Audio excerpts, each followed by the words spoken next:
In 1901, construction workers at the Philadelphia Mint uncovered something beneath the building's foundation. Something that should not have been there. According to the foreman's daily ledger, a document that survives in the Mint's archives but has never been publicly analysed, the chamber measured exactly 73 feet below ground level, and it was already sealed when they found it. Not recently sealed.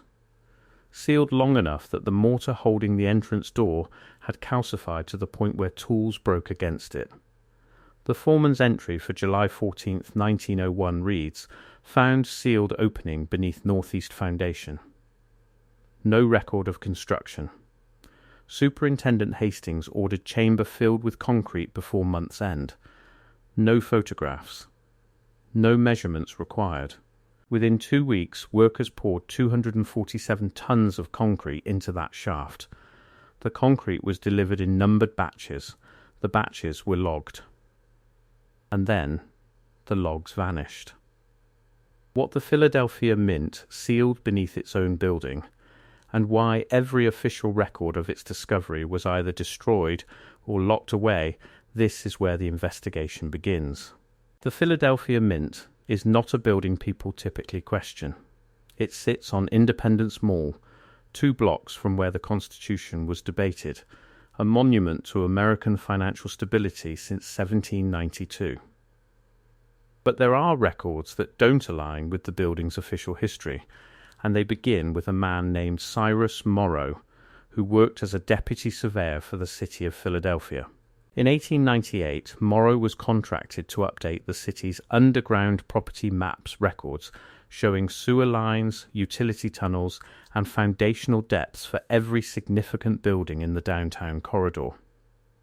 His notes, preserved in the Philadelphia Historical Society, but never cross-referenced with Mint records, describe an anomaly. Directly beneath the Mint's northeast corner, Morrow mapped a void. Not a basement. Not a natural cavity. A deliberately engineered void measuring approximately 30 feet across and at least 60 feet in depth. His notation beside the void reads simply, "Purpose unknown. No record found.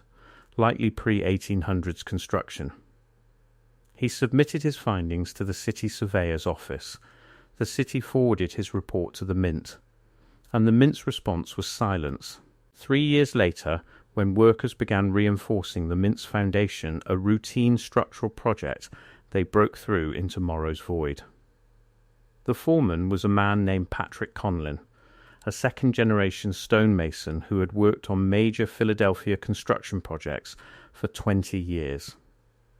Conlin understood foundation work. He understood how buildings settle. What he found defied standard architectural logic. The chamber below had been sealed from the inside.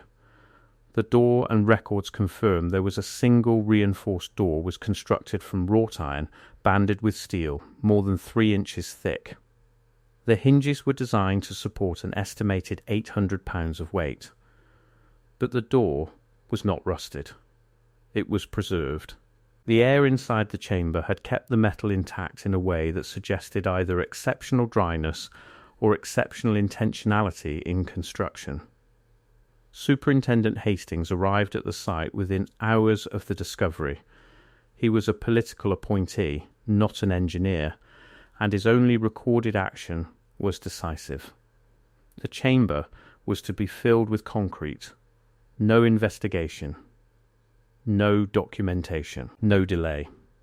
Here is what becomes difficult. Hastings did not have the authority to make that decision alone. The Philadelphia Mint answered to the Secretary of the Treasury. Decisions about the Mint's structure would require approval from Washington, yet the concrete was ordered before any communication with the capital could reasonably have occurred. This detail appears in Conlin's personal papers, a journal kept at his home and discovered by his great-granddaughter in 1987.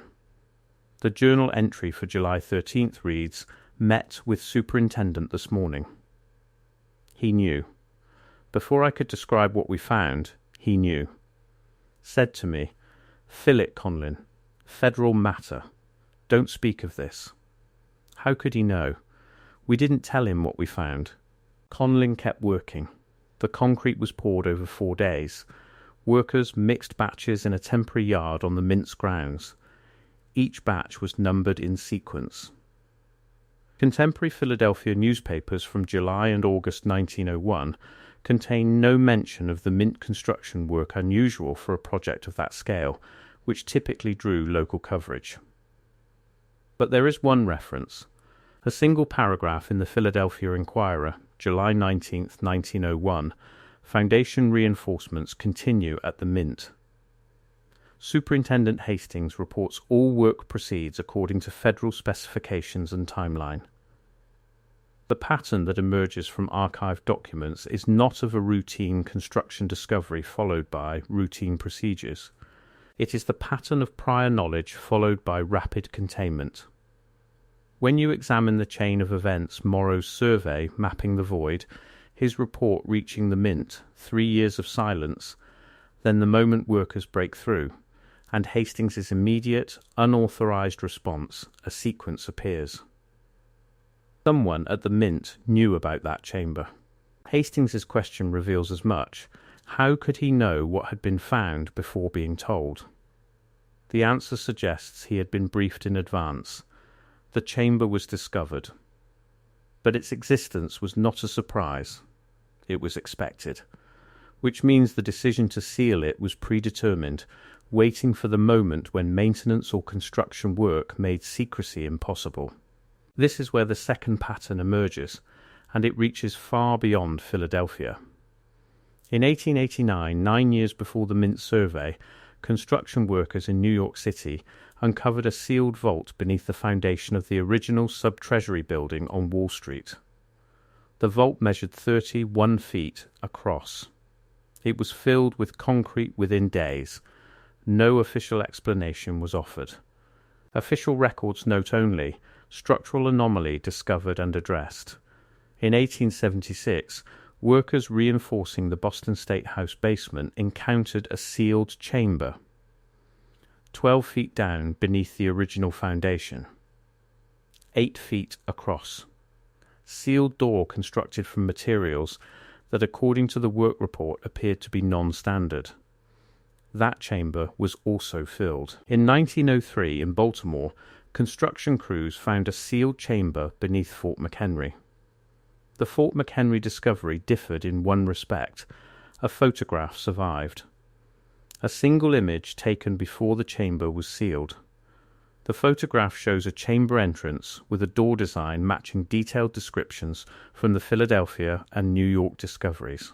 The same pattern repeated across 3 cities within 15 years, all involving federal buildings or buildings of significant historical importance, all involving sealed doors, all involving concrete, all involving silence. The temporal pattern is equally striking. The first documented sealed chamber discovery occurred in 1876. The last involved discovery where documentation exists occurred in 1903. That 27-year window is significant because it coincides precisely with the period when American cities were expanding their underground infrastructure most rapidly: sewer systems, gas lines, electrical conduits, subway preparations. As cities dug deeper, older structures were inevitably exposed. These sealed chambers were being found not because they suddenly appeared, but because industrial expansion finally reached the depth where they existed. This raises an inversion in logic. If these chambers were discovered in the 1870s through 1900s, and they required that level of depth to reach, and they appeared to utilize construction techniques that did not match contemporary methods, then these structures were far older than the buildings constructed above them. The chamber beneath the Philadelphia Mint predates the Mint itself. Cyrus Morrow's survey suggested pre-1800s construction, but analysing the material samples preserved from the concrete-filling work fragments stored in the Mint's archives reveals something more precise. A masonry expert who examined photographs of the preserved concrete in 2003 noted the presence of Roman cement, a specific formulation that fell out of common use in America after 1850, but was still available through specialized suppliers.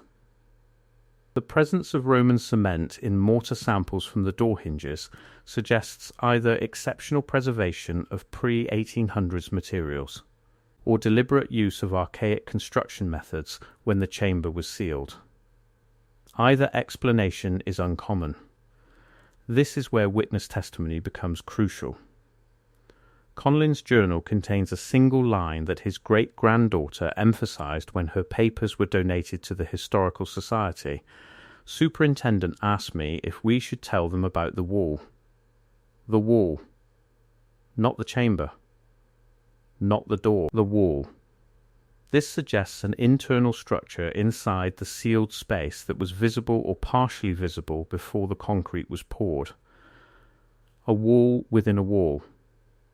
A partition. A secondary structure housed inside the larger chamber. What was a secondary chamber within a larger sealed chamber beneath the Philadelphia Mint? The question is unanswered because no one conducted an investigation. Hastings' order prevented documentation. The concrete was poured within days. But the absence of investigation itself is evidence. The speed of the sealing, the authority behind it, the prior knowledge demonstrated by Hastings these elements suggest not archaeological discovery, but containment. Something was rediscovered, recognized, and immediately hidden again. The pattern repeats at every location. New York City's sub-treasury chamber was sealed so quickly that no detailed measurements survive. Boston's chamber was concealed before engineers could properly document it. Baltimore's Fort McHenry discovery produced only a single photograph, and that photograph was not discovered until 1994, in a private collection. Never integrated into official Fort McHenry records.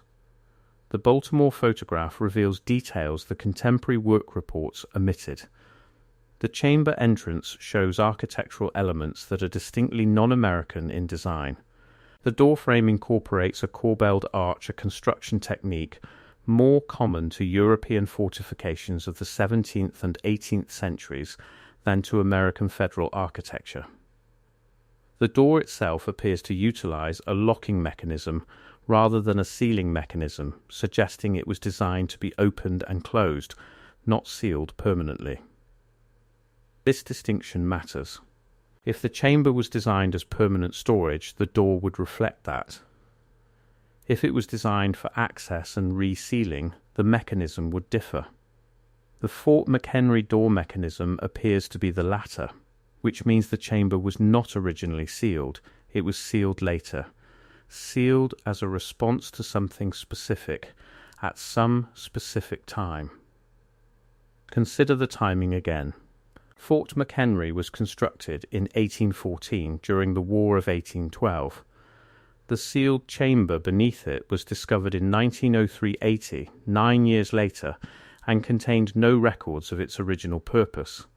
The Philadelphia Mint was constructed beginning in 1792. The sealed chamber beneath it was discovered in 1901, 109 years later. The sub-treasury building was completed in 1862. Its sealed vault was discovered in 1889-20, 7 years later. Why would sealed chambers beneath federal buildings remain sealed for decades, even centuries, until industrial expansion forced discovery? Why would no official records exist documenting their original construction, purpose, or contents? The answer suggests these chambers were either pre-federal construction built before the buildings above them, integrated into site preparation, or deliberately hidden by federal authorities who recognized their existence but chose not to acknowledge it officially. Here is where we must acknowledge the conventional explanation. Federal buildings occasionally have sealed spaces created for utility purposes, ancient water storage, structural reinforcement, military storage, or security-related vaults. These are documented in building records, filed in archives, and explained when discovered. The sealed chambers at Philadelphia, New York, Boston, and Baltimore were not documented. They were hidden. The discovery of them triggered immediate official action to hide them further by entombing them in concrete. This is not the behaviour of officials managing known authorised structures. This is the behaviour of officials managing a problem. The problem was that the public, through construction workers, surveyors and engineers, was discovering something that official channels had, for reasons undocumented, decided should remain concealed. The Philadelphia Mint's decision to seal the chamber permanently required federal authorization, yet no authorization request survives in Treasury Department records. This absence is itself documented. In 2001, a researcher examining Treasury archives found a gap in superintendent reports. Hastings' reports for July and August 1901 simply do not exist in the official file. The reports for June and September are present. The 2 months containing the chamber discovery, the decision to seal it, and the execution of that sealing completely absent. Someone removed those documents deliberately. The removal itself suggests the contents would have been problematic if they had remained. What would a superintendent's report contain that was problematic enough to require destruction? The most likely content would be documentation that Hastings had communicated with Washington about the chamber, and that instructions came directly from the Treasury Secretary. If such communication occurred, it would establish that the federal government was aware of these sealed chambers and had developed a policy for handling their discovery. No photographs, no measurements, no records. Immediate sealing. The removal of Hastings' reports is evidence that confirms the existence of such a policy, even though the policy itself remains undocumented in any archive. Conlin's journal survived because it was personal, hidden, never submitted to authorities. The Fort McHenry photograph survived because it was taken by a worker who kept it private, and it descended through his family, undiscovered until decades later. These scattered pieces of evidence are all that remain because systematic efforts were made to eliminate the others. Now consider what still exists. The concrete itself. 247 tons of concrete poured into a shaft beneath the Philadelphia Mint in July 1901. Concrete ages and hardens over time, but it does not vanish. It remains. The chamber beneath the Mint is still there, 73 feet below the building's northeast corner. The concrete seal is still there. The wrought iron door with its 3-inch thickness and 800-pound capacity hinges is still there beneath the concrete. The internal wall that Conlin referred to is still there. The sealed secondary chamber is still there. Waiting, the Mint building has been expanded, renovated and modernised multiple times in the 120 years since Hastings ordered the sealing. None of those renovations have involved drilling through the concrete seal. None have attempted to open what was sealed. The chamber has been left undisturbed for over a century, which suggests either the sealing was genuinely permanent, a final closure, or the chamber's existence is known to institutional authorities who actively maintain its sealed status. The second possibility is supported by the fact that the Philadelphia Mint, unlike many historical buildings, has never been open to comprehensive public archaeological investigation. Most federal buildings of similar age have undergone extensive historical documentation. The Mint has not. The Mint's basement levels, which would be the most obvious location for investigating the sealed chamber, have been closed to public access since the 1970s, ostensibly for security reasons. That same period saw the closure of publicly accessible areas in all 4 buildings containing discovered sealed chambers: Philadelphia, New York, Boston, and Baltimore. The closures occurred independently, across different agencies and different regions, yet they all targeted the same structural locations, basement levels, foundation areas, the depths where sealed chambers existed. Coincidence would require believing that 4 separate federal or city agencies independently decided around the same historical moment to seal off the exact zones where sealed chambers had been discovered decades earlier. The probability does not support coincidence. Institutional memory suggests deliberate, coordinated action. The pattern extends to personnel. Superintendent Hastings, who made the decision to seal the Philadelphia Mint's chamber, left no public statements about his reasoning. He retired from the Mint in 1903, the same year the Baltimore Fort McHenry chamber was discovered and sealed. The timing is worth examining. If Hastings had information about a federal policy regarding sealed chambers, and if that policy was being implemented across multiple locations, his retirement immediately after the Baltimore discovery might suggest his role in managing that policy had concluded. The Sub-Treasury's superintendent in New York in 1889 was Martin Whitmore. When asked by a newspaper reporter in 1890 about rumours of unusual discoveries beneath the building, Whitmore's response was, "No discoveries of significance. Routine structural matters." He never granted another interview about the building. He was transferred to a supervisory role in Philadelphia in 1895 and retired from federal service in 1898. 1 year before Cyrus Morrow completed his survey mapping the void beneath the Philadelphia Mint. Whitmore had knowledge of the sealed chamber in New York. He transferred to Philadelphia. 1 year later, a survey identified the chamber beneath the Mint. Hastings was informed before the chamber was discovered. The chain of information suggests institutional knowledge passing through federal supervisory channels preceding public discovery. What would make federal authorities implement a coordinated policy to seal chambers beneath federal buildings? What would be worth sealing for so long that it required multiple decisions, multiple agencies, and coordinated personnel transfers to maintain secrecy? The answer cannot be a security vault. Those are documented. Cannot be utility infrastructure. Those are recorded. Cannot be Civil War era military preparation. That would have been disclosed through historical research and public acknowledgement. But examine what would require permanent sealing, evidence of pre-federal construction that contradicts official historical narratives, evidence of non-American architectural methods employed in American foundation construction, evidence of structural purposes that would complicate the historical record, evidence, perhaps, of earlier occupation or construction on these sites that predates American federal control and raises questions about the nation's foundational history.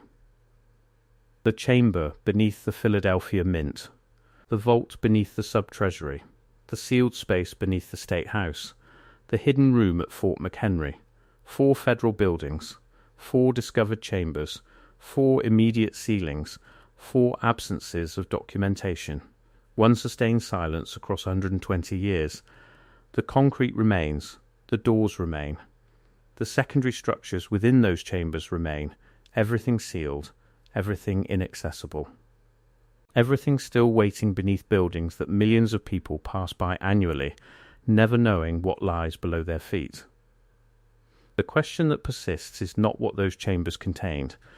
It is why the discovery of empty chambers, if they were empty, would require such urgent, permanent sealing. Why would federal authorities be prepared to implement that sealing immediately? As if they already knew these chambers existed and had anticipated their discovery.